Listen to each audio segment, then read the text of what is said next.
Last में और रहने दे, हो गया।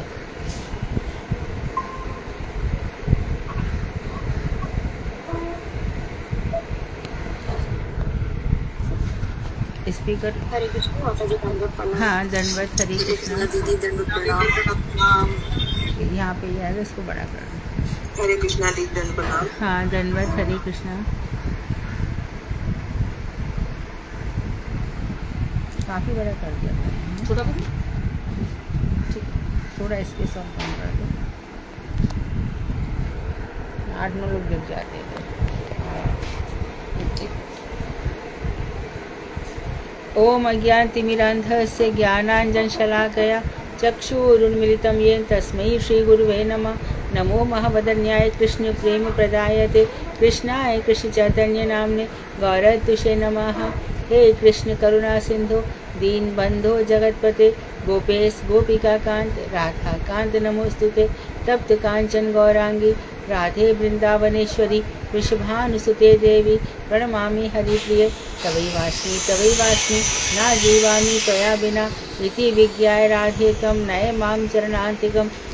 गुरुवे गौरचंद्राय राधिकाय तदालय कृष्णाय कृष्ण भक्ताय तद्भक्ताय नमो नमः।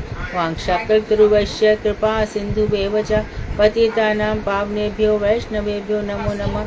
श्री कृष्ण चैतन्य प्रभु नित्यानंद श्री अद्वैत गदाधर श्रीवासादि श्री गौर भक्त वृंद। हरे कृष्ण कृष्ण कृष्ण हरे हरे, हरे राम राम राम हरे हरे। चारों आवाज यहाँ पे आ रही बेटा। मैं सर्वप्रथम मध्य गुरु पाद्म पद्म परमाराध्यतम नितर प्रविष्ट ओम विष्णुपाद अष्टोत्तर श्रीमद् भक्ति वेदांत श्री नारायण गोसाई महाराज के अभय चरणारविंद में अनंत कोटि दंड प्रणाम ज्ञापन कर उनकी अति कृपा की वांछा करती हूँ। मैं मध्य गुरु पाद्म पद्म शिक्षा गुरु पाद्म पद्म परमाराध्यतम नितर प्रविष्ट ओम विष्णुपाद अष्टोत्तर श्रीमद् भक्ति वेदांत बावन गोसाई महाराज के चरणार बिंदु में कोटि कोटि दंडवत प्रणाम कर उनकी अति कृपा की प्रार्थना करती हूँ। ग्रंथराज मणि श्रीमद् भागवत मणि माला हृदय रचयिता ओम विष्णुपाद सत्यनारायण श्री भक्तिविनोद ठाकुर के चरण सरोज में अनंत कोटि दंडवत प्रणाम कर उनकी अति कृपा की भिक्षा करती हूँ। मैं सभी वैष्णवियों के चरणों में यथायोग्य वंदन अभिवादन दंडवत प्रणाम करती हूँ। तो नामाश्रय, नाम का आश्रय लेते लेते श्री किशोरी जी और हमारे यहाँ पर बहुत लोगों ने अभिलाषा व्यक्त की है कि हमारे जन्म है, हे किशोरी जी इसको सार्थक कर देना, ये जन्म व्यर्थ ना चला जाए, ये जन्म सार्थक हो जाए।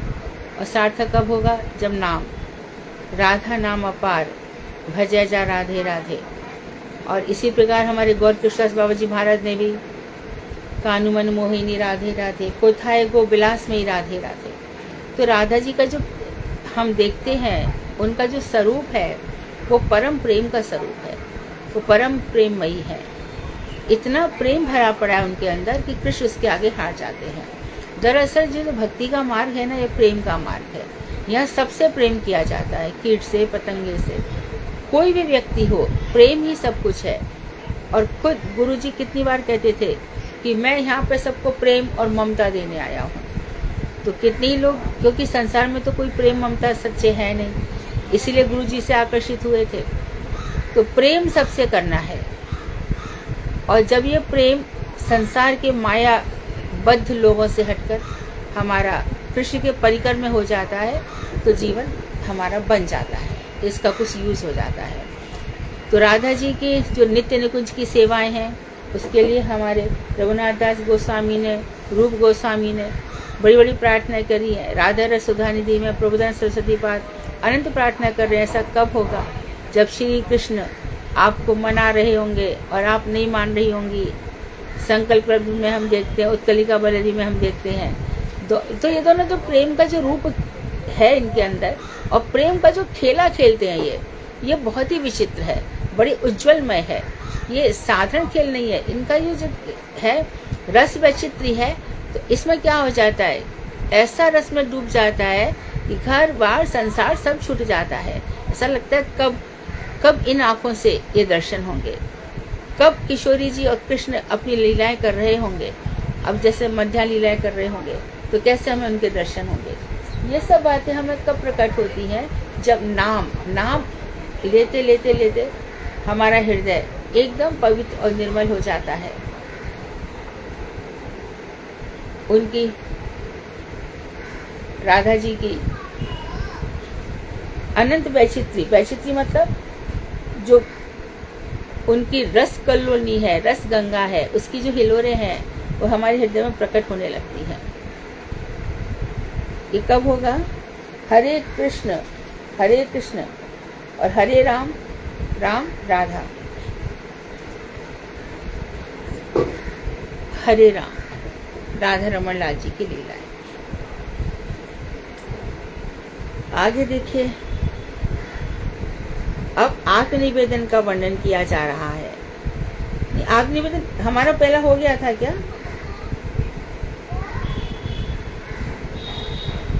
आप बता पाएंगे हम कहाँ थे?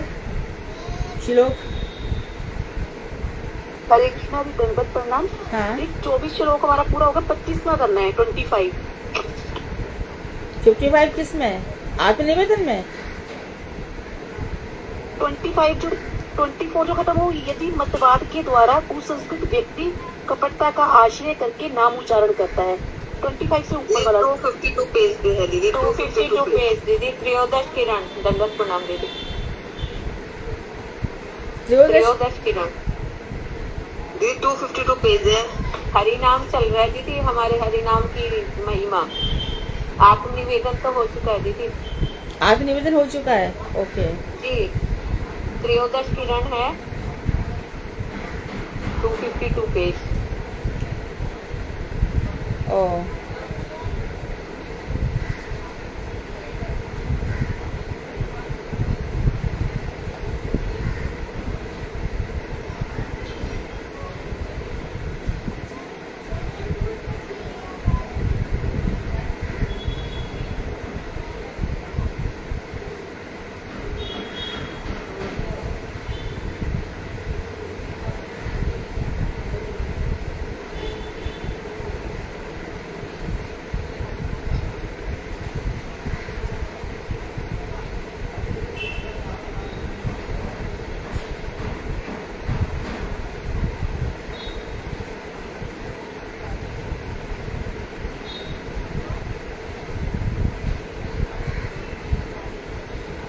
टू 253 पेज पर, और श्लोक नंबर है 252 पेज। 252 पे जाऊं? 53 की जगह 25 श्लोक संख्या। म्रियमाणो हरे नाम।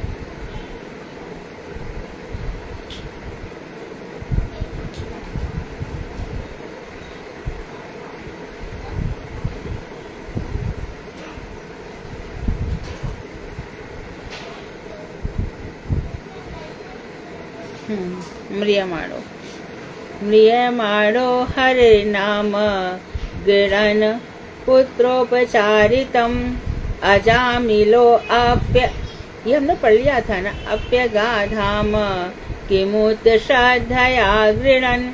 अजामिल ने मरते समय पुत्रोपचार से, हाँ ये पढ़ना है, पुत्रोपचार यानी पुत्र के बहाने नारायण शब्द रूप कृष्ण नाम को ग्रहण किया। नारायण शब्द से कृष्ण नाम को ग्रहण किया। उसी नाम के फलस्वरूप ही जब उन्हें बैकुंठ धाम की प्राप्ति हुई अजामिल को, तब जो श्रद्धा पूर्वक कृष्ण नाम उच्चारण करते हैं उसका जो फल मिलता है, उस फल के विषय में और क्या वर्णन किया जाए। अनजाने में समझता भी नहीं था, मात्र एक इतना दुष्ट है, इतना सब कुछ किया, फिर भी उसने भगवान का नाम ले लिया मरते वक्त, तो उसको बैकुंठ की प्राप्ति हो गई। और जो ये जानते हैं कि भगवान श्री कृष्ण ही हमारे प्राण सर्वस्व हैं, वही सब कुछ है, ऐसा समझकर जो लोग भजन करते हैं उनको क्या मिलता होगा। ऐसी भगवान श्री कृष्ण ने भी भागवत में स्वयं कहा है, मैं नहीं जानता जो मुझे समझकर भजन करते हैं उनको क्या फल होगा। गोपियों के लिए भी कहा था उन्होंने, कैसा फल है। गोपियां भगवान को नचाती है, नाचते, गोपीनाथ, कोई कहेगा ये गोपियों के नाथ है, लेकिन रामेश्वरम जैसी बात यहाँ पर है। राम यश ईश्वर सहा, राम जिसके ईश्वर है, नॉट शंकर, शंकर जिसके ईश्वर, ऐसा नहीं। इसी प्रकार से गोपीनाथ, गोपी नाम नाथा, ऐसा गोपियों के नाथ नहीं, बल्कि गोपियां ही जिनकी नाथ है, ऐसे गोपीनाथ। क्यों? प्रेम के कारण, प्रेम के कारण ही अपना सब कुछ। तो भगवान श्री कृष्ण को प्राप्ति का कारण है प्रेम। तो नारायण नाम से जो जप रहे, उसने समझा ही नहीं था, उसको जब वैकुंठ प्राप्ति हो गई, तो जब भगवान श्री कृष्ण को जान करके कैसे होता है, देखो, महर लोक में चले गए बहुत से मुनि लोग, बहुत से मुनि लोग जन लोक में चले गए, बहुत से तप लोक में चले गए, ये फिर मरते जीते नहीं है। प्रलय के अंत तक बहुत समय आप ब्रह्मांड भुवनान लोका, जब तक ये ब्रह्म लोक रहता है, सत्य लोक रहता है, तब तक ये रहते हैं, तब तक ये रहते हैं। इसके बाद मानो इनकी कुछ कमी रह गई भजन में, तो ब्रह्मा जी का जब द्विपरार्ध आयु समाप्त हो जाती है, प्रलय काल समाप्त हो जाते हैं, तो समस्त जीवों को कारण अर्णव से विष्णु के पास ले जाकर के ऊपर डाल देते हैं। जब सृष्टि होती है तो पुनः जिस जीव का जैसा रहता है वैसे ही। तो जब से कृष्ण है, जब से ही जीव है। जैसे कि सूर्य है और सूर्य की किरणें है, उसी प्रकार से ईश्वर है और ईश्वर के जीव है। परंतु फिर भी भगवान ने जो ये कहा है कि मैं ही पहले अकेला था और कोई नहीं था, न शंकर थे न ब्रह्मा थे, तो ये सृष्टि के प्रारंभ की बात है। लेकिन एक बार जब सृष्टि प्रारंभ हो गई, तब तटस्थ शक्ति से भगवान के समस्त जीव निकल पड़े और कोई कहीं पर, कोई कहीं पर अपना कर्म भोग कर रहा है। तब जो श्रद्धा पूर्वक कृष्ण नाम उच्चारण का जो फल है, उस फल के विषय में और क्या वर्णन करूं। सर्वेश्वर श्री कृष्ण और कृष्ण नाम एक ही वस्तु है। नाम लो या कृष्ण, हम जो माला जप रहे हैं वास्तव में कृष्ण की ही सेवा कर रहे हैं, माला की सेवा नहीं है। यदि ऐसा नहीं होता तो आप देखिए कितने भजनानंदी है। 3 कौड़ी बाबा, उनका जो भजन करते थे, उनके भजन की माला कितनी मीटर तक चमकती रहती थी, ऐसा तेज उनमें था। हमें जब लोभ होगा कि अरे ऐसा भजन भी होता है, तब भजन कुछ और प्रकार का होगा। तो कृष्ण नाम और कृष्ण एक ही वस्तु है। नाम में श्री कृष्ण की समस्त शक्तियां हैं। इस दृढ़ विश्वास का नाम ही श्रद्धा है। श्रद्धा मतलब भगवान के ऊपर श्रद्धा। श्रद्धा क्या? नाम में जबरदस्त दृढ़ विश्वास होना। भरोसा दृढ़ चरणन गौरी। देखो सूरदास की बात है, जन्मांध थे। अब जन्मांध थे तो क्या करें, फिर भी सब कुछ आता है। हमारे प्रेजेंट में राम भद्राचार्य जी हैं, वो भी जन्मांध हैं, लेकिन उनको समस्त शास्त्र याद है। सूरदास को भी याद थे, वो ऐसी गाते रहते थे। उन्होंने कहा कि भैया तू ऐसी गाते, मंदिर में जाके बैठ जा। तो मंदिर में गाने लगे, तो वहाँ बल्लभाचार्य जी थे। बल्लभाचार्य जी के संपर्क में आए तो सूरदास कहते थे, मौसम कौन कुटिल खलकामी। तो कहते थे कि मेरे समान हे महाप्रभु, मेरे समान बल्लभाचार्य जी को ही महाप्रभु कहा जाता है। मेरे समान कोई कुटिल नहीं, कोई दुष्ट नहीं है, कोई कामी नहीं है। तो बल्लभाचार्य जी बोले, कब तक ऐसे रोता रहेगा? ये सब कहने से, अपने विषय में अपनी स्थूल बातों को कहने से तो अच्छा है कि तू भगवान की लीलाओं का गान कर, पद गा। तो भगवान की लीलाओं का पद गाने लगे। और बाल चरित पे, कृष्ण के बाल चरित पे इतनी सुंदर लीलाएं रची थी कि आज तक न जाने कितनी शोध प्रबंध उस पर लिखे जाते रहे हैं, कितनी रिसर्च होती रही है। और ताज्जुब की बात तो ये थी कि जब भी दर्शन होता था तो इनको दर्शन दिख जाता था कि आज पीतवसन धारण किया है, कि आज हरा कपड़ा पहना है। तो सबने कहा कि सूरदास बेवकूफ तो नहीं बनाता, ऐसे कैसे इसको पता चल जाता है। तो इन्होंने षड्यंत्र रचा। और कहीं पर तो ऐसा वर्णन आता है कि उनको बहुत सारे पत्ते पहना दिए गए, और कहीं पर ऐसा है कि उनको कुछ भी नहीं पहना गया, ऐसे रखा। लेकिन शास्त्र में आता है वर्णन, आज हरि नंगम नंगा। ये कहाँ से देख रहे हैं? और यदि कहा कि तुम्हारे पास भगवान ने सब कुछ दिया है, उसका यूज करो। बोले नहीं, सब कुछ नहीं दिया। क्या नहीं दिया? पैसे नहीं हमारे पास। अच्छा ठीक है, आपकी एक आंख दे दो हमें, हम आपको 50 लाख देते हैं। आपकी दोनों आंखें दे दो, हम 1 करोड़ देते हैं। वो देगा? नहीं, जैसा। तो भगवान ने जितनी हमारा भोग था, जितनी हम भक्ति कर सकते थे, उतना हमें सब कुछ दिया है। इस पे भी देखो, सूरदास कुएं में गिर गए थे। उसके बाद भी एक परिचारक गोपाल पानी ला, गोपाल चला गया था लकड़ी बीनने के लिए। कृष्ण से रहा नहीं गया। पानी लेके जब हाथ स्पर्श कर रहे हैं तो हाथ छुड़ाए जात हो, निर्बल जान के मोए, और हृदय से जब निकसोगे तब जानूंगो तोए। बड़ी शक्ति दिखा रहे हो मुझे, हाथ छुड़ा करके जा रहे हो। मैं मानता हूँ शक्तिमान आप जब होगे जब मेरे हृदय से निकल कर दिखाओगे। इस प्रकार से भक्त और भगवान की चलती रहती है बात, चाहे वो मीरा की हो, चाहे रैदास की हो, कोई भी कवि हो।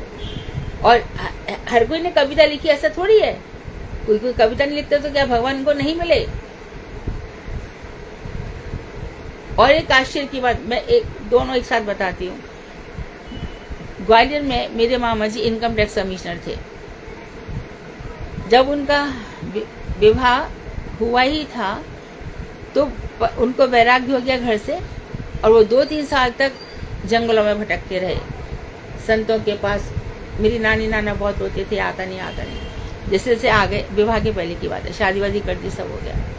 बाद में उनको पैरालिटिक अटैक आया, तो पैरालिसिस में उनका आवाज चला गया। तो अभी उनसे पूछे कि मामा जी आप क्या कहेंगे, तो उनका एक ही उत्तर होता था, बोल नहीं सकते एक शब्द भी, कितना भी बोलो वो बोलेंगे नहीं, पर एक बार जरूर बोलेंगे, श्री कृष्ण गोविंद हरे मुरारे हे नाथ नारायण वासुदेवा। मामा जी आए हैं, मामा जी वो आए हैं, उनका एक ही उत्तर होता था। बहुत ही पसंद, गिरिराज जी की परिक्रमा का उनको बहुत ही शौक था। हर किसी भी हालत में उन्हें छोड़ा नहीं। और भगवान ने बस, उनका पूरा शरीर चलता था, खाली वाणी दोष हो गया। लेकिन ये वाणी दोष होना भी अच्छा था, क्योंकि 2-3 साल गए हैं, साधना करी है, और रोज रात हो जाए दिन हो जाए, रोज रात को आकर के अपनी माला भजन करते थे, सुबह निकल जाते थे। तो मैंने कितना देखा उनको, रह नहीं सकते थे। जो इतना बड़ा अटैक आया वो शांति से निकल गया, और दिन भर भगवान का नाम। और भांजे में तो मुझसे वो बहुत अधिक स्नेह करते थे। मैं ग्वालियर घर में गई, ऊपर नीचे पूरा घर एक कर दिया। मेरी दोनों भाभियों के पास, इसको साड़ी दो, इसको साड़ी, ये क्या है। मेरे चाचा जी, उनका नाम बैकुंठ था, बस जा रहे हैं। 8 दिन हो गए, खाना पीना सब छोड़ दिया।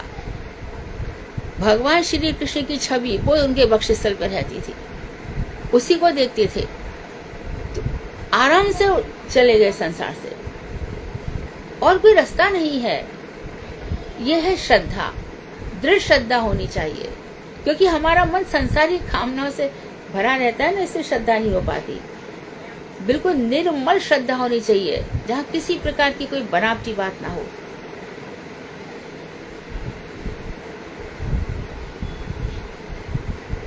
कपटता से शून्य तथा शुद्ध स्वरूप ज्ञान से रहित जो भगवत नाम का उच्चारण है, कपटता से शून्य, जिसमें कपट नहीं है। कल भी बताया था, छल नहीं है भगवान से, न धर्म की इच्छा है, न अर्थ की, न काम की, न मोक्ष की। अर्थ न धर्म न काम रुच, गति न चहो निर्वाण, गति निर्वाण से मोक्ष। जन्म जन्म रति राम पद, यह वरदान नान। जन्म जन्म मुझे भगवान श्री कृष्ण के चरणों में मेरी प्रीति होनी चाहिए, दूसरा कोई कुछ वरदान मत दीजिए मुझे। और भक्त देखो और क्या कहता है, और भक्त क्या कहता है, स्वामी मोए न बिसारियो, लाख लोग मिल जाए, हमसे तुमको बहुत है, तुम सम हमको ना। हमारे लिए कौन है आपके अलावा? हमारे जैसे तो लाखों करोड़ों आपके चरणों में पड़े हैं, पर कृपा की छोटी सी कोर हमारी तरफ भी बरसा देना है नाथ।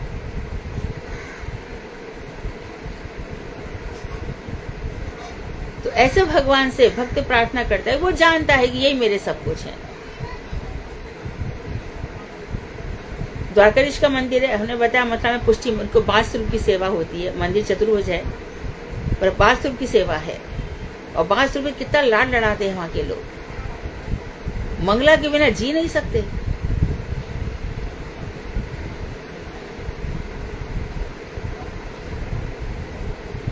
इस तरह से भगवान से हमारा दृढ़ श्रद्धा, इतनी श्रद्धा होनी चाहिए किसी भी बात पे, चारों तरफ से कितनी विपत आ रही हो, ऐसी अवस्थाएं आ रही हो कि अब भगवान का नाम लेने से कोई लाभ नहीं है, तो भी उनका जब उस समय भी वो समय निकाल लिया, फिर जो भजन करा, तब कृष्ण कहते हैं कि मैं पता नहीं इसको क्या दे दूं, क्योंकि मन उसका निर्मल बहुत हो चुका है।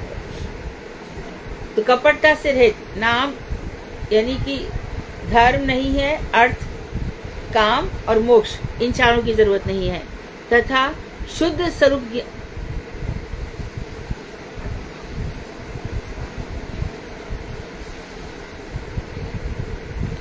तो उसमें ये तो नहीं है, लेकिन अभी शुद्ध स्वरूप ज्ञान भी नहीं हुआ है कि मैं कौन हूँ, मैं श्री कृष्ण का नित्य दास हूँ। अभी ये पूरी तरह से नहीं हुआ है, पूरी तरह से शरणागति नहीं हुई है।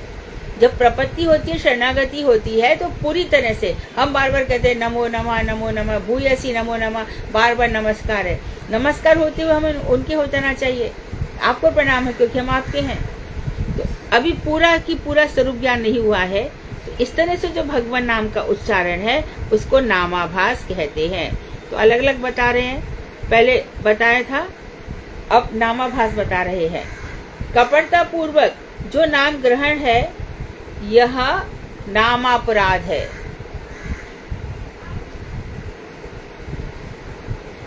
पहले श्रद्धा बताई, और श्रद्धा में अब बताया कि नाम प्रश्न करने वाले, बनाने वाले ध्यान रखें श्रद्धा की परिभाषा, नामाभास की परिभाषा, और उसके बाद नाम अपराध क्या है।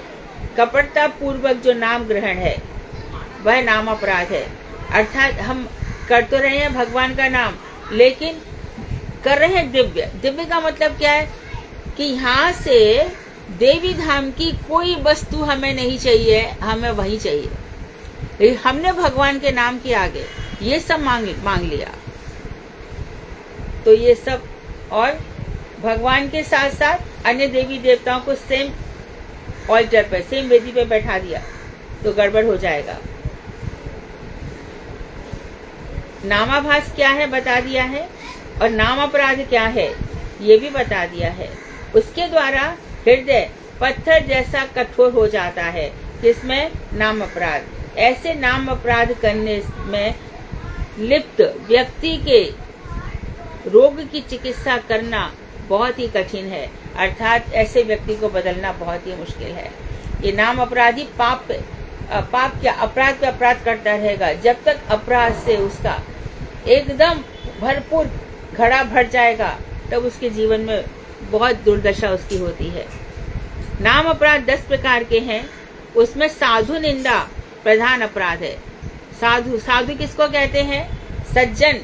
सज्जन तोषणी, साधु जो भगवान कृष्ण का भजन करते हैं। संबंध सहित अपराध रहित, जो भगवान श्री कृष्ण का ही श्रवण कीर्तन स्मरण करते हैं, उन्हीं को साधु कहा गया है। श्रीमद् भागवत के चतुर्थ स्कंद के 4थे अध्याय के 13वें श्लोक में इसी को बतलाते हुए सती अपने पिता दक्ष प्रजापति से क्या कहती है, देखो ये नाम अपराध। नाश्चर्यमेतद्यमातस्तु सर्वदा मद्विनिन्दा कृपणात्मवादिषु शेषं महापुरुष पादपांशुभिर्नियन्त निरस्त तेजा सुतदेव शोभनम। सती कह रही हैं, शव रूप जड़ शरीर में, ये जड़ शरीर शव है, अभी एक क्षण में खत्म है और एक क्षण में ये चल रहा है। शरीर का भरोसा मत रखना, कभी भी मत रखना। गुरुदेव तो एक घटना बता देते थे, सब चल रहे थे एक साथ ही, और एक साथ ऐसे लोगों का जमावड़ा जम गया जिसमें सभी की उसी समय मौत होनी थी, और हवाई जहाज क्रैश हो गया। एक घटना और घटित हुई थी,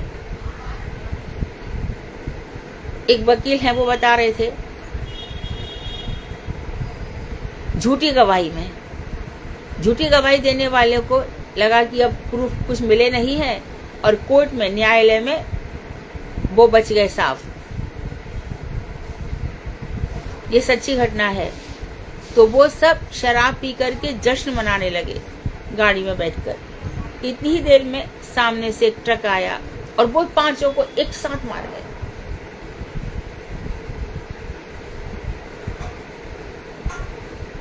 या भगवान किसी को बख्शते नहीं है, समय लग सकता है, समय को तो अपराध रहित और नाम से ही तो भजन है। और ये जड़ शरीर के लिए हमें जो इतना सब चाहिए ना, झूठ बोलने हैं सब, जरा सी प्रॉपर्टी के पीछे, इंच इंच की प्रॉपर्टी के लिए हम कैसा काम कर रहे हैं। जब हिटलर यहाँ से गया था तो उसको यही कहा था कि तू खाली हाथ जा रहा, तब एक सुई तो लेकर के दिखा दे, सुई धागा तो ले जाके दिखा दे यहाँ से। तो जड़ शरीर के लिए है ना, जड़ शरीर में आत्मबुद्धि रखने वाला व्यक्ति, यही जड़ शरीर का इस सुख दुख का ही आत्मा का सुख दुख है। इन आंखों से जो दिख रहा है वही सत्य है। ऐसा यदि महत साधुओं की निंदा करेंगे तो इसमें आश्चर्य की क्या बात है। तो दक्ष प्रजापति को कहा कि तूने भगवान शंकर की निंदा करी, अरे तू इस शरीर के लिए सम्मान चाहता है। आकर के वहां पर बैठा, ब्रह्मा जी सभा में बैठे थे, ब्रह्मा खड़े नहीं हुए तो उसने ब्रह्मा के लिए विचार नहीं किया कि चलो ब्रह्मा तो पितामह है, ये शंकर क्यों नहीं खड़ा हुआ, ये तो मेरा दामाद है, मेरे पुत्र के समान है, ये क्यों नहीं खड़ा हुआ। इसी बात से भगवान शंकर से उसने बैर ठान लिया। तो फिर सती जी ने एक खूब सुनाया, यद्यपि वैष्णव प्रतिहिंसा, हिंसा करने वाले के प्रति हिंसा वैष्णव नहीं करते हैं। वैष्णव को कोई कुछ कह भी जाए तो जवाब नहीं देते, लेकिन उसका जो कुछ निकला है वो उसके ऊपर 1000 गुना जा करके पड़ता है। यदि वैष्णव जवाब देंगे तो उसके पाप पड़ जाएंगे। वैष्णव बड़े चतुर होते हैं। हम वैष्णव का अपमान कर दें, हमें तो इतनी भी अक्ल नहीं है कि प्रश्न पूछने में भी हमारी कितनी नम्रता होनी चाहिए, कितनी विनम्र हमें होनी चाहिए। विनम्रता वैष्णवों का आभूषण है।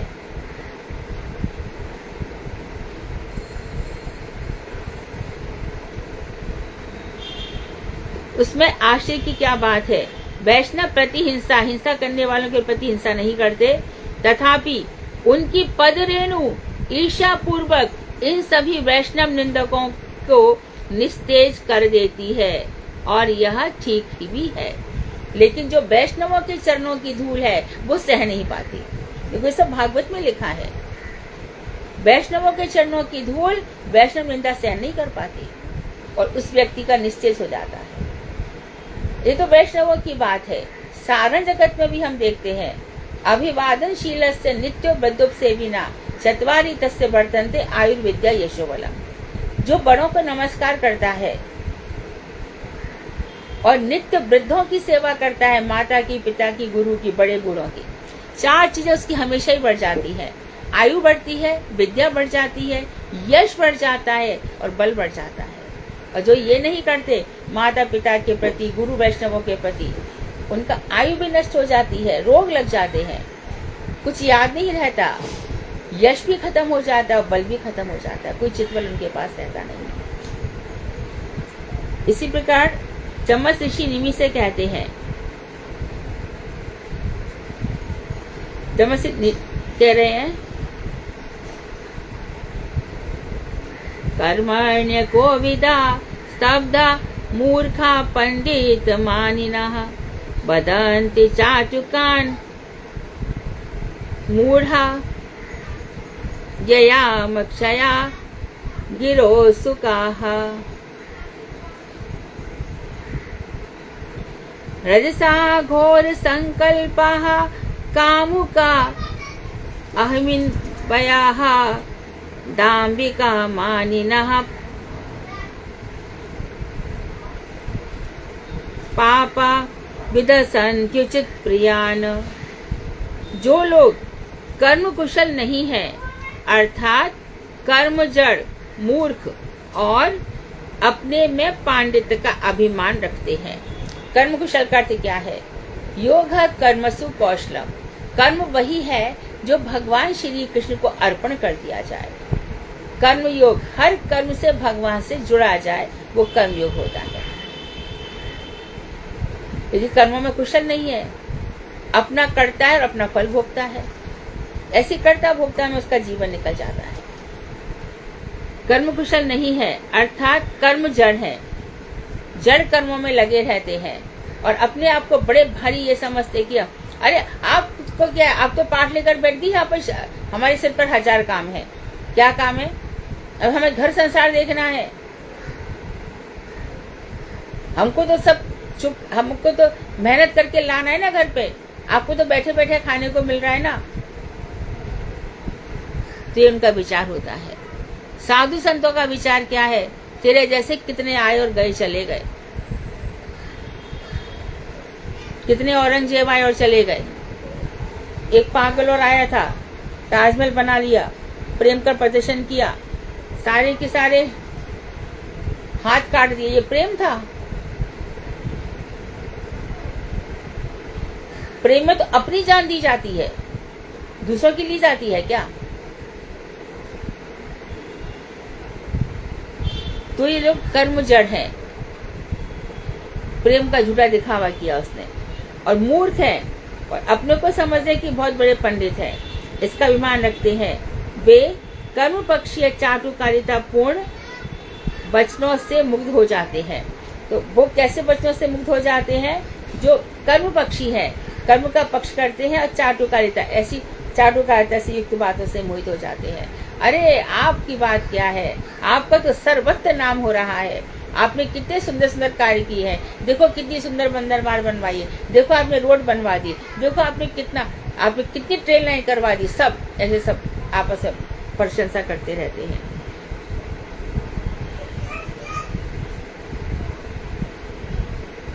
तो वो लोग भी इन वचनों से मुग्ध हो जाते हैं।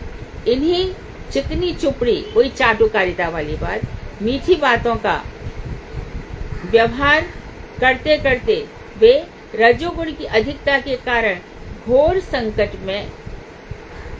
संकल्प करने वाले हो जाते हैं। अब रजोगुण समझ लो, संकल्प और विकल्प मन की वृत्ति है, आत्मा की वृत्ति है सेवा धर्म, और मन संकल्प करता है अब मैं ये करूंगा, ये नहीं, ये विकल्प मतलब ऑल्टरनेट, ये नहीं ये करूंगा, ये नहीं ये करूंगा। तो इस तरह से कर्म संकट में फंस जाते हैं ये लोग। क्या करते करते चिकनी चुपड़ी बातें कोई इनकी करता है। अब अरे भैया आप नहीं जानते हो समाज में हमारी बड़ी इज्जत है, आपने ये कैसी बात कह दी, बड़ा नाम है समाज में हमारा, आप हमारा नाम लेके देखो तब आपको पता चलेगा कि हम कौन है, हम क्या है। ये ऐसे लोग हैं। तो इनको जीवन में अब मेंटेनेंस करना पड़ेगा। जो नाम है थोथा खोखला, उसको मेंटेन करो। कामुक एवं सर्पवत क्रोधी व्यक्ति दाम्भिक अभिमानी और पापाचारी बनकर श्री कृष्ण के भक्तों का परिहास भी करते हैं। और यही लोग कामुक बन जाते हैं और सर्प के समान क्रोधी हो जाते हैं, बात बात पर क्रोध करते हैं, बड़े दाम्भिक हो जाते हैं, अपने आगे किसी को कुछ नहीं समझते, जो कुछ हूँ मैं हूँ, अभिमानी बड़े घमंडी हो जाते हैं, और पापाचारी। फिर इस पर क्या करते हैं? जो वैष्णवों के प्रति अपराध करेगा ना, धीरे धीरे उसके पाप बहुत बढ़ जाते हैं, इतने बढ़ जाते हैं कि भगवान उसका घड़ा पूरा कर देते हैं। और हम लोग सोचते हैं इसने इतना वैष्णव अपराध किया, इसके बाद भी देखो इसका कुछ नहीं हो रहा, परंतु भगवान उसका बहुत कोटा पूरा कर रहे हैं। श्री कृष्ण के भक्तों का परिहास, दाम्भिक बन जाते हैं, अभिमानी बन जाते हैं, और फिर अंत में ये पापधारी बनकर, पापाचारी, पाप कर्षण करने वाले बनकर श्री कृष्ण के भक्तों का परिहास करते हैं।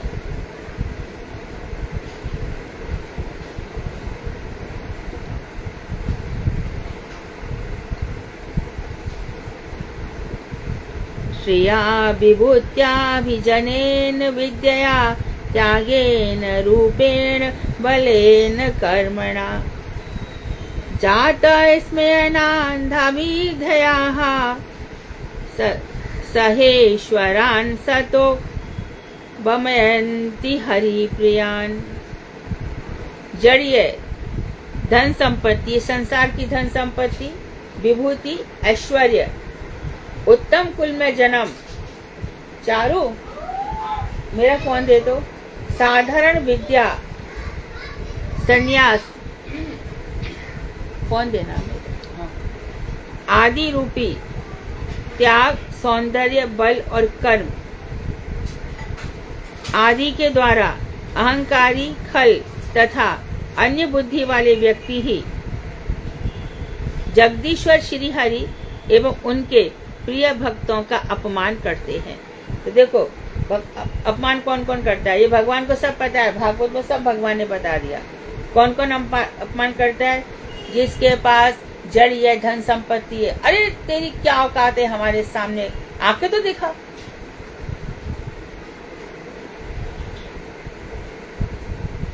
मैं भारतीय विद्याभवन में जब जाती थी ना, तो एक महिला है ना, उसके पास बहुत संपत्ति थी, बहुत। तो उन लोगों ने कहा कि बीच में कुछ ऐसा सिस्टम चला कि आप सब लोग ये अपना आईडी गले में डालकर आए और अपना अपना आधार कार्ड हमें दे दें। तो अभी रिवाज ऐसा है कि भैया जो नौकर चाकर होते हैं, आधार कार्ड उनसे ले लिया जाता है कि भाई आप सोसाइटी में आ रहे हो, बस सब ठीक है। सिस्टम है तो सिस्टम है, डालो इसमें आईडी। बीच में अभी वापस कम हो गई है, बीच में आईडी चली। अब क्या होगा, उसने आधार कार्ड नहीं दिया, तो वहाँ के जो मैनेजर का आपको देना है, तो बाहर आई और आकर बोली, अरे मधु जी, इसकी औकात क्या है, हमसे आधार कार्ड मांगेगा। मैं हिल के रह गई। क्या हो जाएगा? सिस्टम, जो सिस्टम है वो फॉलो करना चाहिए।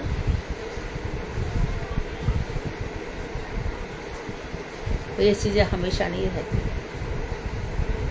ये जड़ी कहाँ से कहाँ, कौन सा कैसा कष्ट आके घेर लेगा कोई नहीं जानता।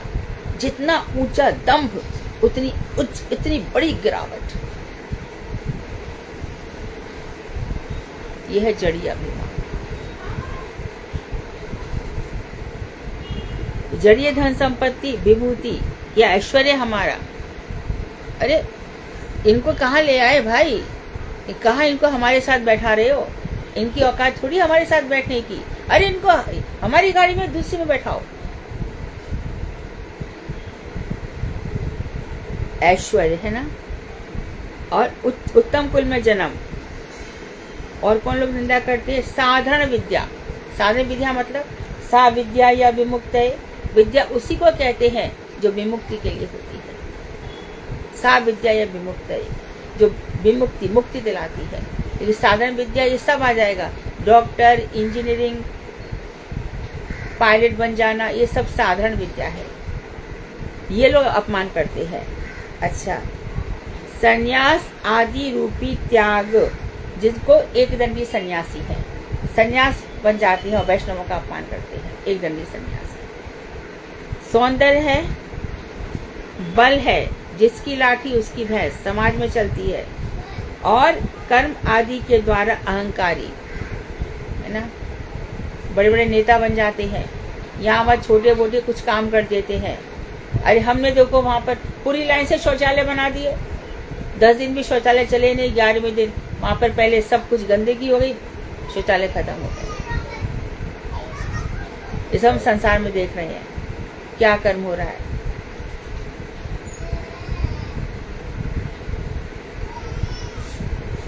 कर्म आदि के द्वारा अहंकारी, खल तथा अन्य बुद्धि वाले व्यक्ति ही, खल मतलब दुष्ट, और ऐसी भगवान को छोड़कर अन्य बुद्धि वाले, यही भगवान श्री हरि की भी करते हैं और उनके प्रिय भक्तों का भी अपमान करते हैं। भक्तों को बड़ा अपमान झेलना पड़ता है।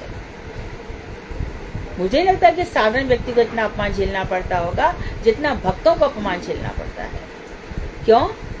लोग उनको समझते ही नहीं है।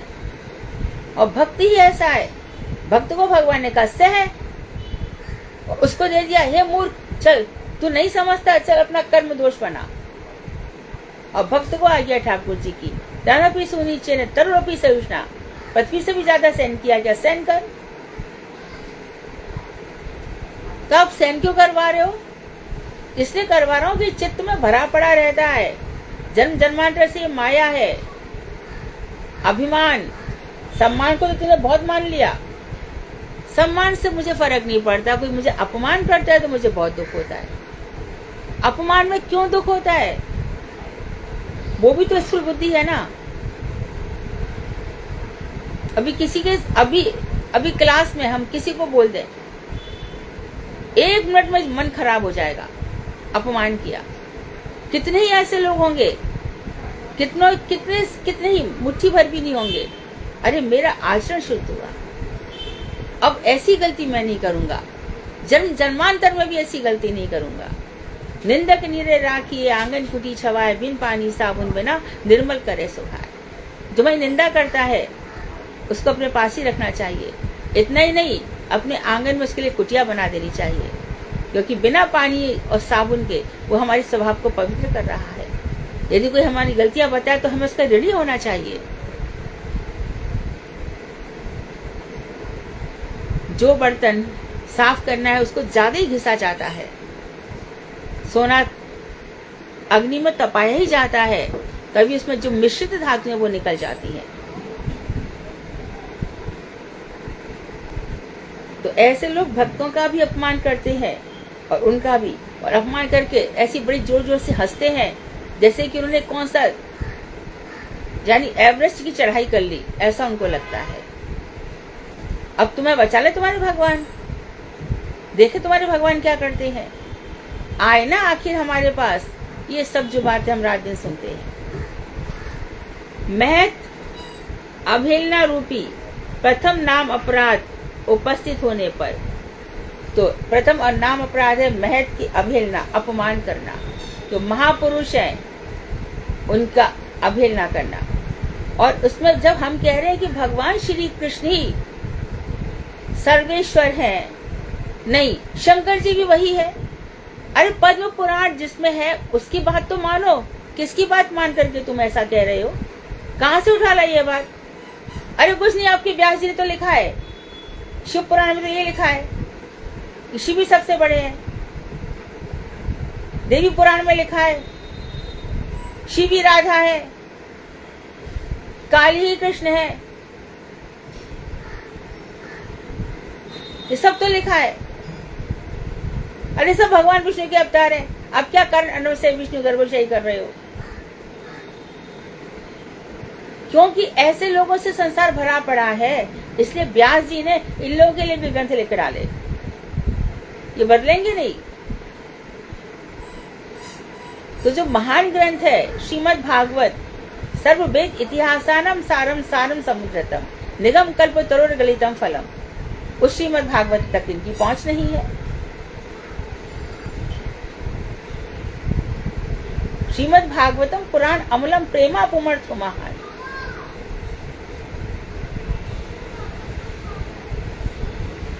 श्रीमद् भागवत अमल पुराण है, बाकी सब कोई सात्विक है, कोई राजसी है, कोई तामसी है। इस निर्मल पुराण में भगवान कह रहे हैं, भगवान व्यास जी ने कहा ब्रह्मेति परमात्मेति भगवान इति शब्दते। भगवान श्री कृष्ण ब्रह्म कहे जाते हैं, वही परमात्मा कहे जाते हैं और वही भगवान कहे जाते हैं। भगवान श्री कृष्ण पे भरोसा रखने वाले झेलना पड़ेगा, ध्यान रखो, सहना पड़ेगा। जहां तक कि लोग उन पर पद प्रहार भी करेंगे सबके सामने, परंतु वो भक्त जय हो, धन्य हो। कृष्ण इन सब रूपों में तुम ही हो, लो मेरी परीक्षा। वो और ज्यादा उत्साह के साथ खड़ा हो जाता है।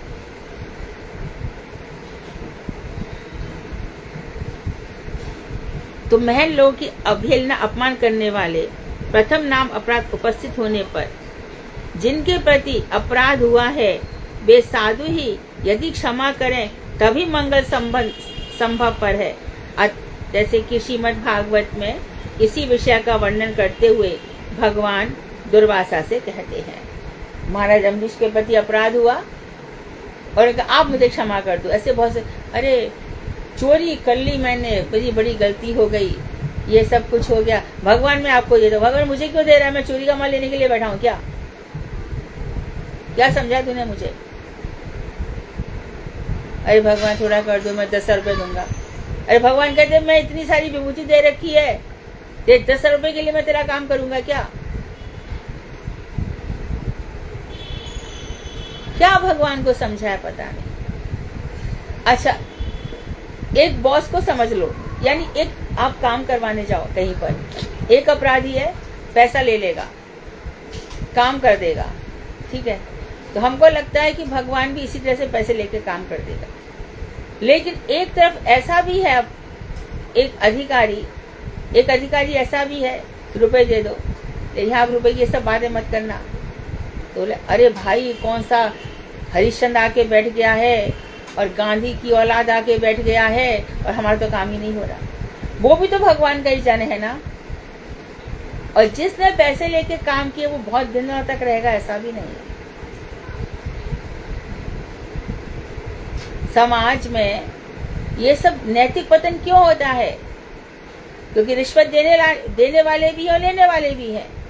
ये सब भगवान के लोग नहीं हैं। भगवान के लोग वही हैं कि मैं अपना कर्तव्य कर रहा हूं। तो महाराज अम्बरीश दुर्वासा ऋषि गए भगवान के पास। भगवान ने कहा नहीं। भगवान ने क्या कहा? ब्रह्मस्तद गच्छ भद्रम तेना भागतनयम नृपम। और फिर क्या बोले? क्षमापय महाभागम तथा शांतिर्भविष्यति। हे ब्राह्मण दुर्वासा, आप नाभाग के पुत्र अम्बरीश के प्रति अपराध वहीं पे किया है, इसलिए उन्हीं के प्रति अपराध करने के कारण आप इतना कष्ट पा रहे हैं। दुर्वासा जी ऐसे ही करते हैं। उधर दुर्वासा जा रहे, अब बेचारी द्रौपदी को अक्षय पात्र मिला हुआ है। अक्षय पात्र में द्रौपदी जब खा लेगी तो उसके बाद अक्षय पात्र से कुछ नहीं मिलेगा। तो सुबह शाम द्रौपदी कुछ ऐसी करती थी तो अक्षय पात्र से भोजन शुरू हो जाता था और फिर अंत में समाप्त हो जाता था। दुर्योधन को ये बात पता थी कि द्रौपदी खा चुकी है। दुर्वासा से कहा, आज आप तो वहां जाइए, आपके लिए बड़ी भारी स्वागत होगा वहां और बड़ी आप भगत होगी, अच्छे से प्रसाद सामग्री बनेगी। तो उन्होंने वहां पे खबर कर दी कि हम आ रहे हैं। और देखा तो द्रौपदी अंतिम सब कुछ खा चुकी थी। द्रौपदी ने पुकारा, हे नाथ, हे कृष्ण, हे महाभाग। तो पुकारा तो चले आए। द्रौपदी क्या हो गया? बोले इस तरह से दुर्योधन ने इस तरह से कर दिया है। भगवान बोले अक्षय पात्र लाओ। तो द्रौपदी बोली वो होता तो मैं आपको क्यों बुलाती, मैं ही खुद खिला देती, तुम लाओ तो सही। अक्षय पात्र का भी सम्मान किया भगवान ने। ऐसा नहीं कि अरे तो मैं कर दूंगा, अक्षय पात्र का भी सम्मान किया। उसमें एक पत्र लगा रह गया था। भगवान ने उस पत्र का भोजन किया। उसके बाद वहां उनके इतने पेट दुखने लगे कि वो भग गए। तो दुर्वासा जी परीक्षा तो लेते ही रहते हैं। यहाँ भी परीक्षा ली तो उन्होंने कहा कि देखिए, आपने अम्बरीश के प्रति अपराध किया, इसलिए आप तो अब अम्बरीश महाराज ही क्षमा करेंगे तभी आपको शांति प्राप्त हो सकती है। अब बता रहे हैं कि तो प्रथम नाम अपराध हो गया महापुरुषों का अपमान करना। महापुरुष वही है, चाहे कनिष्ठ है, चाहे मध्यम है, चाहे उत्तम वैष्णव है। महापुरुष वही है जो भगवान श्री कृष्ण का भजन कर रहे हैं और खुद कर रहे हैं, दूसरों से करवा रहे हैं। उनका क्या? कौन है ऐसा जिसने हमारे हजारों लाखों करोड़ों जीवन का आवागमन बंद कर दिया, जिनके कारण हमारे जीवन में परम शांति है, जिनके कारण हमारे रास्ते खुलते चले जा रहे हैं, जिनके कारण हमारे सामने हमारा लक्ष्य है, हम चलते चले जाएंगे। अब कौन पीछे मुड़ के देखेगा? तो ये महापुरुष है ना। तो दूसरे नाम अपराध है शिव आदि ईश्वरों को परमेश्वर विष्णु से अलग समझना और स्वतंत्र शक्ति सिद्ध समझने पर अपराध होता है। तो भगवान श्री कृष्ण से ईश्वर भी एक है, ये नाम अपराध है। शंकर स्वयंभू है, स्वयं उत्पन्न हुए हैं, किसी ने उनको उत्पन्न नहीं किया। लेकिन किस लिए? कि खुद श्री कृष्ण ने उनको प्रकट किया है। वो स्वयंभू होकर के उन्होंने कृष्ण को प्रकट किया, ऐसा नहीं है। तो सबसे बड़ा नाम अपराधी कौन है? जो शंकर की सत्ता भगवान से अलग समझता है। तो भगवान विष्णु से उनकी अलग सत्ता समझने वाला और स्वतंत्र शक्ति सिद्ध समझने पर कि वे स्वतंत्र एक शक्ति है, ये नाम अपराध है। भगवान शंकर हमेशा ही भगवान श्री कृष्ण के रात दिन तो उन्हीं का जप करते रहते हैं, उन्हीं का मनन करते रहते हैं। भगवान शंकर भगवान श्री कृष्ण के प्रलय काल के लिए अपॉइंटेड ऑफिसर है, उनको अब प्रलय करना है। और उसके बाद तदनुग्रहित शिव विष्णु के अनुग्रहित हैं, ऐसा मानने से अपराध नहीं होता। शिव पर भगवान श्री कृष्ण ने कृपा कर रखी है, ऐसा मानोगे तो अपराध नहीं होगा। और आगे बताया, शिवा शक्तियुताः शाश्वती लिंगो गुण संवृताः हरिर निर्गुणः साक्षात् पुरुषाः प्रकृते पराः। शिव माया शक्ति से युक्त होकर त्रिलिंग गुण समृद्ध, शिव निरंतर शक्ति अर्थात माया से संबंध युक्त तथा सत्व आदि तीनों गुणों में संपूर्ण रूप से आवृत होकर त्रिगुणमय रूप में अवस्थित है। वे सात्विक, राजसिक एवं तामसिक नामक तीनों प्रकार के अहंकारों के रूप में वर्तमान है। हरि निर्गुण प्रकृति से अतीत परमेश्वर है। बोले क्या अंतर है भैया, आप क्यों शिव उनको समान नहीं समझ रहे हो? बोले हम बताते हैं। शिव के अंदर तीनों प्रकृति के उन्होंने एक्सेप्ट किया हुआ है ना। प्रकृति का जो तीसरा गुण है तमोगुण, वो शंकर जी ने लिया हुआ है, क्योंकि भगवान की आज्ञा से यदि तमोगुण उनके पास नहीं होगा तो इस ये संसार में प्रलय भी कभी नहीं होगी। तो इसको समझ लो, शिव का स्वरूप क्या है। शिव माया शक्ति से युक्त होकर त्रिलिंग गुण समृद्ध अर्थात वही सतो रजो तमोगुण इनसे युक्त होकर, इसको और भी स्पष्ट किया है, शिव निरंतर शक्ति अर्थात माया से संबंध युक्त रहते हैं। तो हमारी जो पार्वती जी है वही पौर्णमासी है, वही योग माया भी है। कब? श्री कृष्ण के जगत में सदाशिव उधर रहेंगे, और यही पौर्णमासी जब इधर होती है तब ये पार्वती होती है। माया शक्ति से युक्त होकर त्रिलिंग गुण समृद्ध अर्थात शिव निरंतर शक्ति अर्थात माया से संबंध युक्त तथा सत्य तमो रजोगुण आदि तीनों गुणों से संपूर्ण रूप में आवृत रहते हैं। तीनों गुण इनको ढक लेते हैं। वे त्रिगुणमय है, ऐसे रूप में अवस्थित है। वे सात्विक, राजसिक और तामसिक नामक तीन प्रकार के अहंकारों के रूप में वर्तमान है। हरि निर्गुण है, उनमें गुणों के तीन प्रकार नहीं है। वो सत्वगुण, तमोगुण, रजोगुण नहीं है।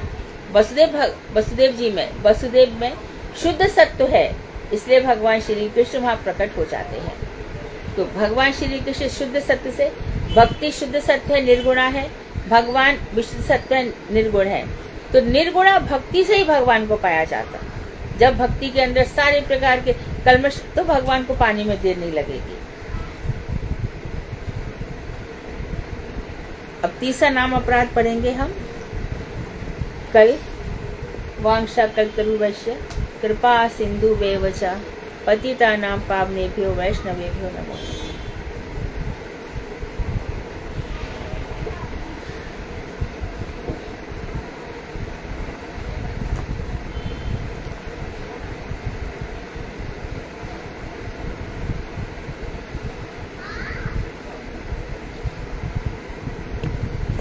हरे कृष्णा दीदी, बहुत प्रणाम। हाँ दीदी, अभी जो यहाँ पे बताया कि शिव त्रिगुणमय रूप में अवस्थित है, तो सात्विक, तामसिक और राजसिक, ये 3 प्रकार के हाँ, तीनों उसमें अहंकारों है। के रूप ये में शंकर, वर्तमान ये है। तीनों ही तो ये देवता श्रीमद् भागवत में बताया गया है, मार्कंडेय पुराण में, मार्कंडेय चरित में, ये तीनों ही देवता तीनों रूप धारण कर सकते हैं। विष्णु भी त्रिगुणमय है, शंकर जी भी और ब्रह्मा जी भी। ऐसा नहीं है कि हमेशा शंकर ही प्रलय करेंगे, चाहे तो ब्रह्मा भी प्रलय करते हैं, शंकर सृष्टि कर सकते हैं। ऐसा तो तीनों में त्रिगुण है। श्री कृष्ण निर्गुण है, भगवान श्री राम भी निर्गुण है। यहाँ पे अहंकार का क्या अर्थ है? लाइन बोलो पूरी। 3 प्रकार के अहंकार। 3 प्रकार के अहंकार कल बताया ना, सात्विक, तामसी, राजसी अहंकार। अहंकार से शरीर उत्पन्न होता है ना। अहंकार की प्रकृति, प्रकृति से महत्व, तो महत्व से अहंकार, अहंकार से फिर मन बुद्धि सूक्ष्म अहंकार। ये वो अहंकार है जिसमें जीव को अपनी सत्ता का पता रहता है कि मैं हूँ, यह अहंकार है। जी जी, हमें दिखा दीजिएगा।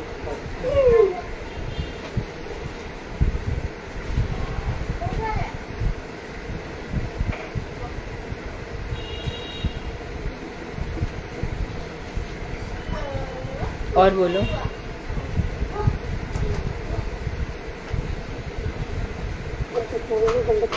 निस्तेज शब्द का क्या अर्थ है? निस्तेज, तेज रहित हो जाना, तेज से रहित हो जाना।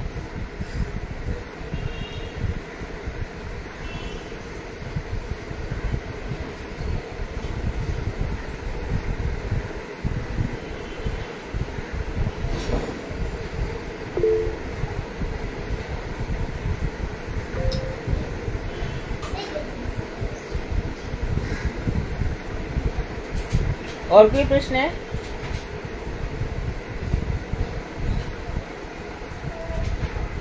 कोई प्रश्न नहीं है तो सुधा श्रीमद् भागवत। हरे कृष्णा दीदी, दंडवत प्रणाम। हाँ, दंडवत। आप हेमंत की रावत के लिए करेंगे दीदी? आवाज नहीं आ रही, आवाज नहीं आ रही, आवाज नहीं आई। हरे कृष्णा दीदी, आवाज। हाँ, नवम अध्याय करेंगे, हेमंत की रावत दीदी। कौन रावल? हेमंती रावत, हेमंती, गोमंती रावत। अच्छा, ठीक है। हेमंती। हरे कृष्णा दीदी, दीदी हेमंती रावत, हेमंती। हेमंती रावत, ठीक है, ठीक है, ठीक है। पहले भी उन्होंने बोला एक बार। हाँ, हरे कृष्णा दीदी, दंडवत प्रणाम। हाँ, दीदी, दंडवत। आवाज आ रही मेरी? बहुत अच्छे से आ रही है, एकदम बढ़िया। गुरुवे गौरचंद्राय शिराधिकाय तदालय कृष्णाय कृष्ण भक्ताय तद्भक्ताय नमो नमः। ओम नमो विष्णुपादाय श्रीमाधव प्रियाय च श्रीमते भक्ति प्रसाद विष्णवे जतये नमः। सौम्य गुण चरित्राय गौरवाणी प्रचारिणे भागवत कथा स्वाददायिने गुरुवे नमः। मनोज्ञाय कृतज्ञाय सद्धर्मशास्त्र संविदे श्रीराधाति गोविंद प्राणाय प्रभवे नमः। आजानुलंबित भुजो कनकावदातो संकीर्तने कृतिकरो कमलायताक्षो विशंभरो द्विजवरो युग धर्म पालो वंदे जगत प्रिय करो करुणावतारो। हे कृष्ण करुणा सिंधो दीनबंधो जगत्पते गोपीश गोपिका कांत राधा कांत नमस्ते। सप्त कांचन गौरांगी राधे वृंदावनेश्वरी सुते देवी प्रणमामि हरिप्रिये। वाञ्छा कल्पतरुभ्यश्च कृपा सिन्धुभ्यैव च पतितानां पावनेभ्यो वैष्णवेभ्यो नमो नमः। परम पूज्य पारिव्राजकाचार्य चंडी स्वामी श्री श्रीमद भक्ति प्रसाद विष्णु गोस्वामी गुरुदेव महाराज जी के श्री चरण कमलों में असंख्य कोटि दंडवत प्रणाम करते हुए उनकी अहेतु की कृपा की वांछा करती हूँ एवं मेरे परम गुरुदेव नित्य लीला पर विष्णुपाद अष्टोत्तर श्री श्रीमद भक्ति दयित माधव गोस्वामी जी के श्री चरण कमलों में असंख्य कोटि दंडवत प्रणाम करते हुए उनकी अहेतु की कृपा की वांछा करती हूँ एवं नित्य लीला पर विष्णुपाद अष्टोत्तर श्री श्रीमद भक्ति सिद्धांत सरस्वती गोस्वामी ठाकुर प्रपाद जी के श्री चरणों में असंख्य कोटि दंडवत प्रणाम करते हुए उनकी अहेतु की कृपा की वांछा करती हूँ एवं संपूर्ण रूपानुगत गुरु परंपरा के श्री चरणों में मेरा असंख्य कोटि दंडवत प्रणाम एवं मेरी शिक्षा गुरु भागवताचार्य डॉक्टर मधु खंडेलवाल दीदी के श्री चरणों में असंख्य कोटि दंडवत प्रणाम करते हुए उनके अहेतु की कृपा की वांछा करती हूँ एवं गुरु में सुधा दीदी एवं सभी उपस्थित वैष्णवियों के श्री चरणों में मेरा यथायोग्य दंडवत प्रणाम। हमारे आज श्रीमद् भागवत का तृतीय स्कंद का 9वां अध्याय चलेगा, श्री विदुर मैत्रेय संवाद। विदुर और मैत्रेय संवाद, ठीक है। हाँ बोलो बोलो। नारायणं नमस्कृत्य नरं चैव नरोत्तमं देवीं सरस्वतीं व्यासं ततो जयमुदीरये। दीदी मेरी तो योग्यता नहीं है कि मैं श्रीमद् भागवत में कुछ भी बोल सकूं। आपकी प्रेरणा एवं आपके आशीर्वाद से मैं पहली बार यहाँ पे ग्रुप में बोलने का प्रयास करूंगी। इसमें जो कुछ भी जैसे त्रुटि होगी आप क्षमा करें। श्री ब्रह्मा जी के द्वारा भगवान की स्तुति करके उनकी कृपा से सृष्टि के लिए सामर्थ्य प्राप्त करना। हमने सुना है कि भगवान श्री कृष्ण मूल स्वरूप है और उनसे बलराम जी से संकर्षण से कारणोदशाई विष्णु, कारणोदशाई से गर्भोदशाई विष्णु और गर्भोदशाई विष्णु से क्षीरोदशाई विष्णु प्रकट होते हैं। इन गर्भोदशाई विष्णु के नाभि कमल से सृष्टिकर्ता ब्रह्मा जी का जन्म हुआ। कमल नाभ से बाहर आकर ब्रह्मा जी को कहीं कुछ दिखाई नहीं दिया। वे कहाँ से उत्पन्न हुए और किसने उनको उत्पन्न किया, वे ये सब नहीं जान पाए। वे विचार करने लगे, मैं कौन हूँ और कहाँ से आया हूँ। यह विचार करते हुए ब्रह्मा जी उस कमल नाल के छिद्र से होकर प्रलय जल में प्रवेश कर नारायण के नाभि देश के निकट पहुंचकर भी कुछ नहीं जान पाए। पुनः ब्रह्मा जी उसी कमल नाल से वापस आकर भगवान के ध्यान में एकाग्रचित होकर समाधि में स्थित हो गए। दिव्य 100 वर्षों तक योगानुष्ठान के द्वारा ब्रह्मा जी ने भगवत तत्व ज्ञान प्राप्त किया और भगवान को अपने हृदय में स्वयं प्रकाशित होते देखा और फिर भगवान की इस प्रकार स्तुति की। श्री ब्रह्मा जी कह रहे हैं, हे भगवान, बहुत समय तक उपासना करने के बाद मैं आज आपको जान सका हूँ। अहो, देहधारी जीवों का कैसा दुर्भाग्य है कि आपके तत्व को जान नहीं सकते। आप ही एकमात्र जानने योग्य पुरुष हैं। हे भगवान, आपकी चित्त शक्ति के नित्य ही प्रकाशित रहने के कारण माया के समस्त गुण सदा ही आपसे दूर रहते हैं। हे भुवन मंगल, हम आपके उपासक हैं। आपने हमारे कल्याण के लिए ही ध्यान योग में जिस रूप को दिखाया है, ईश्वर को न मानने वाले कुतार्किक व्यक्ति आपके इस स्वरूप को सच्चिदानंदमय विग्रह न मानकर मायामय कहकर अनादर करते हैं और नरक में पतित होते हैं। हे प्रभु, आपके शुद्ध भक्त बड़े आदर के साथ आपकी लीला कथाएं सुनते हैं। आप ही अपने भक्तों के हृदय कमल से कभी दूर नहीं होते। हे भगवान, आपकी कथाएं सब प्रकार के अमंगलों को नष्ट कर देती है। हरि कथा से विमुख जीव भूख, प्यास, वात, पित्त, कफ, सर्दी, गर्मी, पवन और वर्षा आदि द्वारा तथा पुत्र स्त्री आदि बहुत से कारणों से बार बार कष्ट पाते रहते हैं। हे उरुक्रम, इन जीवों की इस अवस्था को देखकर मेरा मन बड़ा ही दुखी होता है। हाय हाय, इनका उद्धार किस प्रकार होगा। हे परमेश्वर, जब तक लोग आपकी माया से जड़ शरीर में मैं की बुद्धि रखते हैं और अपने शुद्ध स्वरूप को शरीर से अलग नहीं मानते, तभी तक दुखों से भरा इस भव संसार से मुक्त नहीं होते। हे नाथ, श्री गुरु मुख से आपकी कथाओं को सुनने के बाद लोग आपकी सेवा प्राप्ति के मार्ग को जान पाते हैं। आप भक्ति योग से विशुद्ध हुए अपने निज जनों के हृदय कमल में सर्वदा विश्राम करते हैं।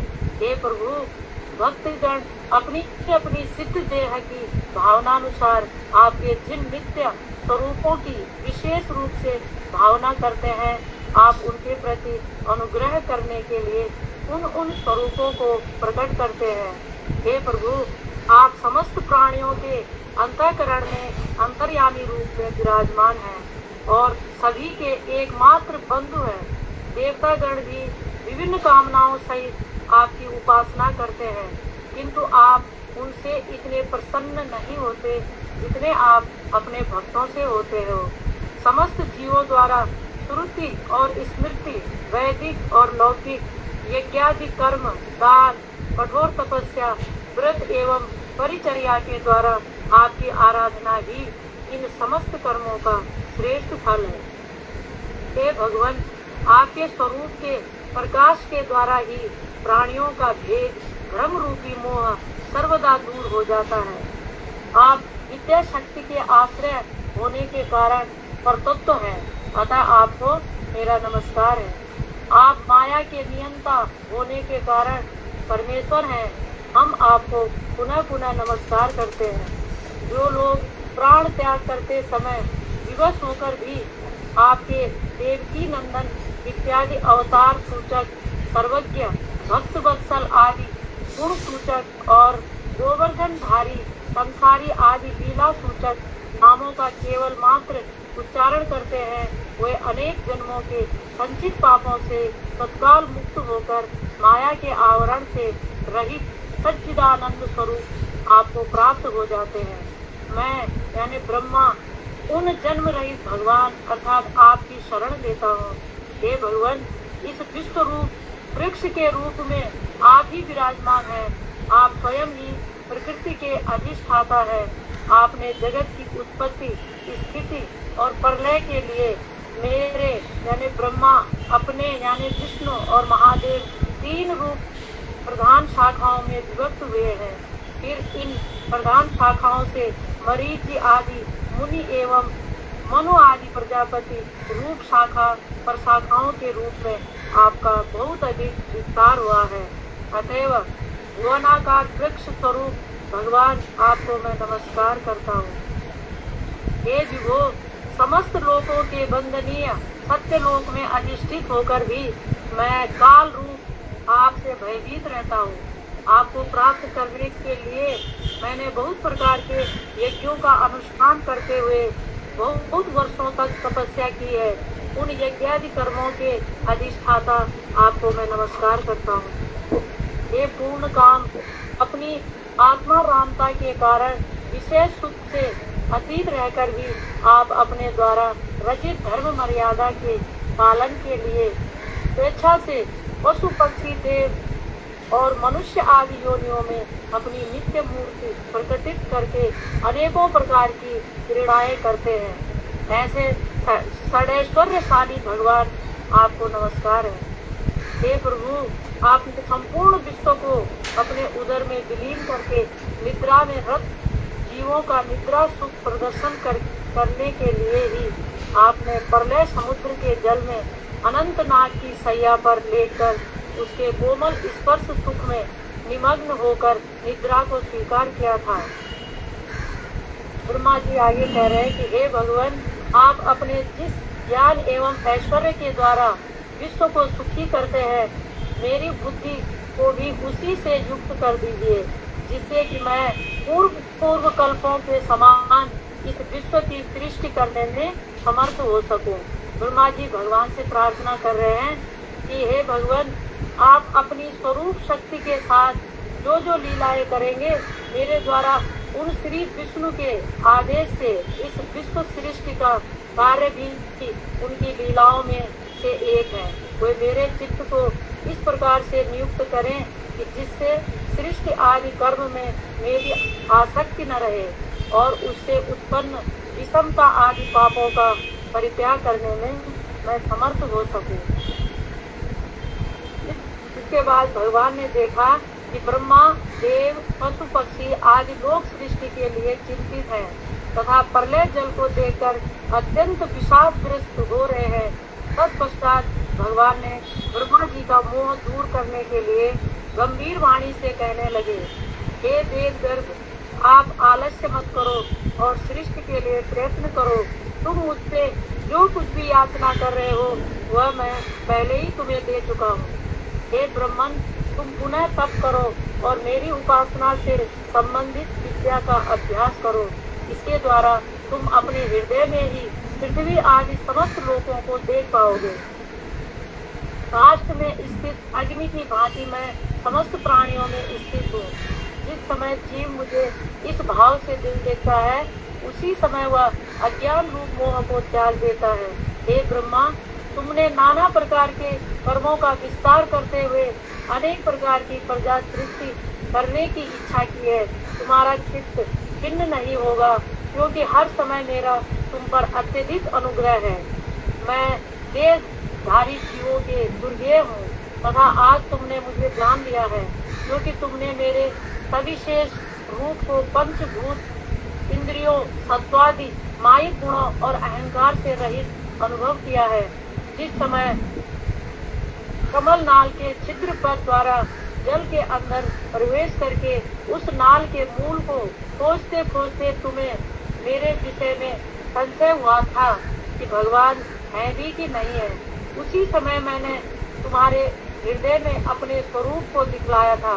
हे ब्रह्मन, तुमने जीव के मंगल हेतु मेरी कथाओं के वर्णन द्वारा जो स्तुति की है तथा मुझे जानने के लिए जो तप किया, तुम्हारा वह सामर्थ्य मेरी कृपा से ही उत्पन्न हुआ है। हे ब्रह्मन, लोक सृष्टि की इच्छा से मेरे यानी भगवान के अपराकृत गुण में भगवत स्वरूप की जो अपराकृत गुणों एवं निर्गुण रूप से स्तुति की है, उससे मैं बहुत प्रसन्न हुआ हूँ। अतः मैं तुम्हारा मंगल होने का आशीर्वाद देता हूँ। जो लोग नित्य प्रति तुम्हारे द्वारा रचित इस स्तोत्र के द्वारा स्तुति करके मेरा भजन करेंगे, मैं उन जीवों पर शीघ्र प्रसन्न होऊंगा। हे ब्रह्मन, कर्म, तपस्या, यज्ञ, दान, योग और समाधि द्वारा लोगों को जो फल प्राप्त होता है, वह फल तो मेरे प्रति प्रीति से अनायास ही प्राप्त हो जाता है। हे ब्रह्मा, मैं आत्माओं का भी आत्मा हूँ, इसलिए प्राणियों के लिए स्त्री, पुत्र आदि अति प्रिय वस्तुओं से भी अधिक प्रियतम एवं निर्दोष हूँ। अतः मुझसे ही प्रेम करना कर्तव्य है।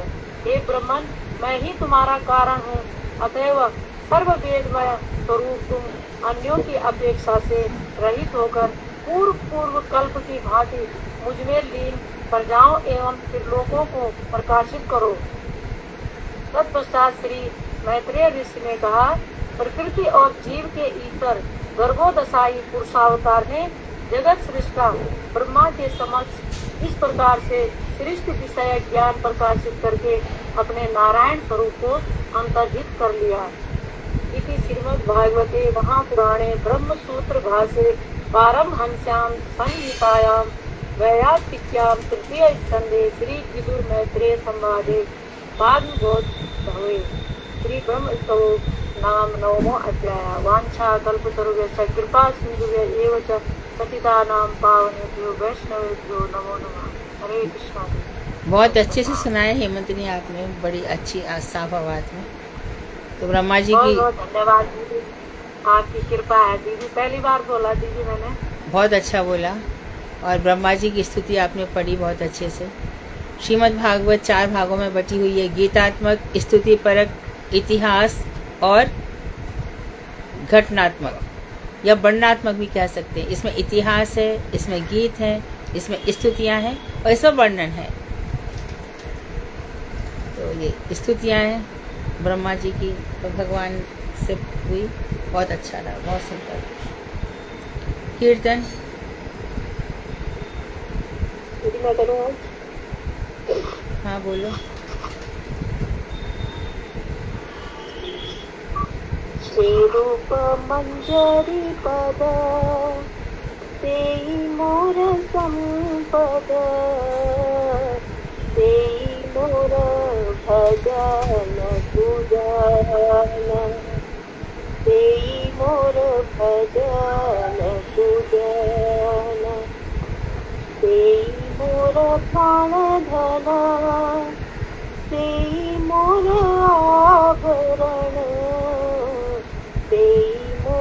प्राणधन तेई मोर आभरण तेई मोर जीवन दीवाना तेई मोर जीवन दीवाना तेई मोर रसनिधि तेई मोर वांछसिद्धि तेई मोर रसनिधि तेई मोर वांछसिद्धि तेई मोर वेदेर धरा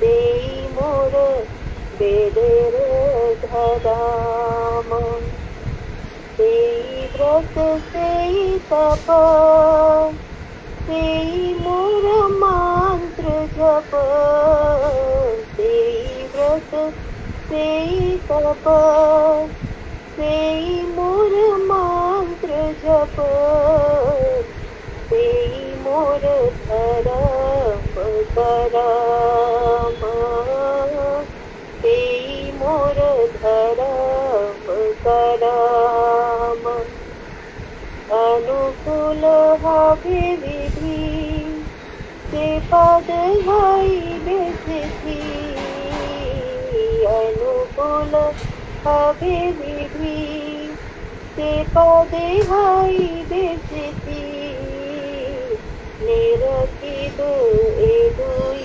नयने निरखित ए दुई नयने तेरूप माधुरी राश्री प्राण कुंडलाय शशि माधुरी राशि प्राण कुंडलाय शशि प्रफुल्लित हवे निशिदिने प्रफुल्लित हवे निशिदिने दिया अदर्शनहि गरली गरल देहि दिया अदर्शनहि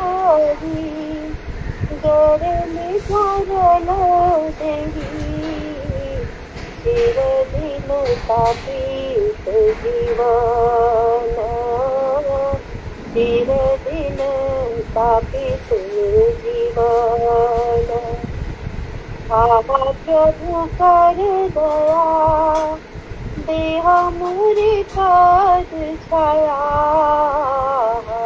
प्रभु कर दया देह मोरे पद छाया नरोत्तम लई चरण नरोत्तम लई चरण प्रभु कर दया देह मोरे पद छाया से लई शरण